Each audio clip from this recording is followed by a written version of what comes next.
If I tell you what happened that night, you might not believe me. But it happened. The shouting had stopped. The house was quiet now. Too quiet. I was on the ground, my breath shallow, my face burning from the slap. My father's heavy footsteps moved away from me, his voice shaking with anger. My mother stood in the corner, her wrapper clutched tightly in her fingers, her lips pressed together like she was holding something in. But she wouldn't speak. She never spoke when it mattered. My ears were ringing. My head felt heavy. I wanted to stand, but my legs wouldn't move.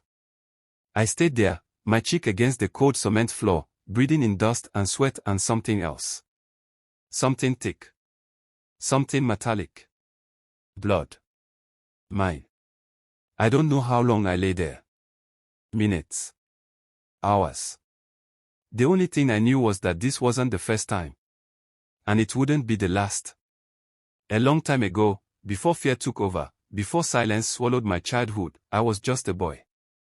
A boy who ran through the streets barefoot, his laughter mixing with the noise of the market, his heart light. I remember that boy like a story someone else told me. Samuel. Your father is calling you. I turned to see Mama Nkechi, the Accra seller, wiping her hands on her wrapper, her face lined with something that wasn't quite a smile. I hesitated. My friends were still playing, their voices bright, their legs kicking up dust. But I knew better than to make my father wait. I ran home, wiping my hands on my shorts, trying to shake off the feeling in my chest. I stepped into the house, the air thick with the smell of firewood smoke and something else, my father's presence. Where have you been? His voice was low, steady. A voice that didn't need to be raised to be dangerous. I was just.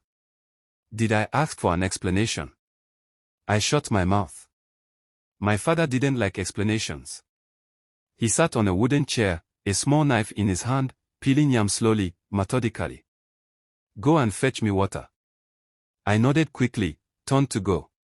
Samuel. I froze. Don't make me repeat myself next time.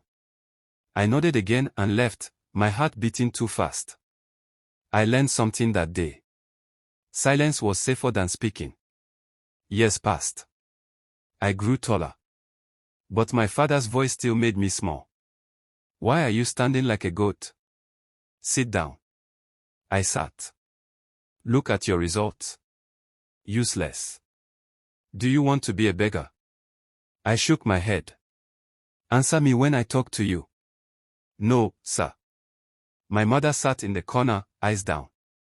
She never looked at me when this happened. You will read that book from the first page to the last before you sleep. Do you hear me? Yes, sir. I wanted to tell him I tried. That the numbers danced too fast in my head, that the words on the page never stayed still. That when I sat in class, the other boys understood before I could even hold on to the first sentence. I wanted to tell him. But I didn't. I knew better. The first time I met Fatai, he had a scar above his left eyebrow and a grin that made it seem like nothing in the world could touch him.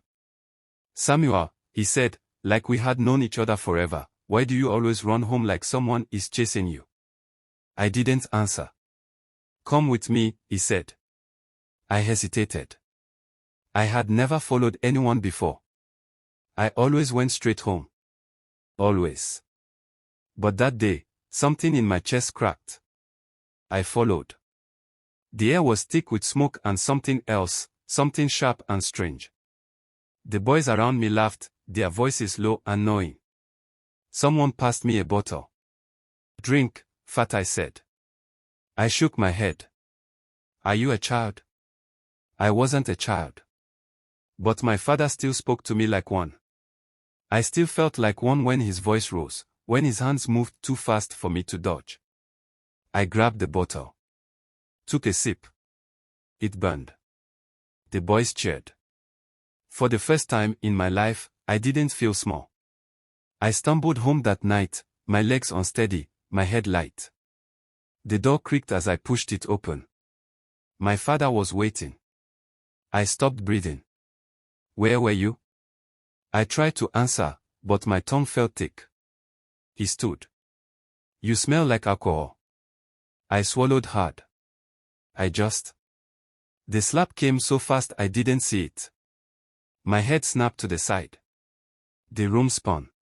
Useless boy. I could hear my mother's breath catch in the corner. Is this what I have raised? The drunkard. I clenched my fist. You never listen, he shouted. Everything I do is for you, but you throw it away. You never talk to me. The words shot out of my mouth before I could stop them.